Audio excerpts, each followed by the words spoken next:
Ba't naiiyak ka? Kasi sobrang nakaka-proud. Kasi tayo kasi Sobra. nag-win the buzzer sa kanila. Pero, okay, eto ang malaking tanong.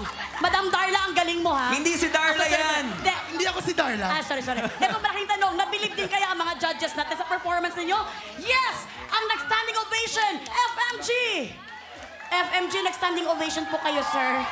Bakit ko ba kayo napatayo, boss? Kasi, pwede ko masabihin? Panalo ang mga bakla. Panalo! Thank you so much for that comment, boss. How about you, Judge Kath? Ganon din yung naramdaman mo. Tumayo ka rin mula sa iyong kinaupuan. Kasi mabuhay ang mga bakla! Ngayon ang mga salitang talagang alam mo panghahawakan mo. Pero ito pinigilan yung pagtayo niya, ha? Si Oh. Miss Eugene gumagano'n-ganon pa kayo na. Miss Eugene, ikaw naman. So ngayon, alam nyo na. Dapat may bakla. Maraming salamat, Mr. Ge. Eto, excited ako malaman. Donnie.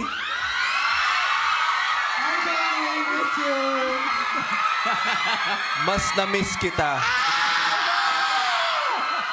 I'm just...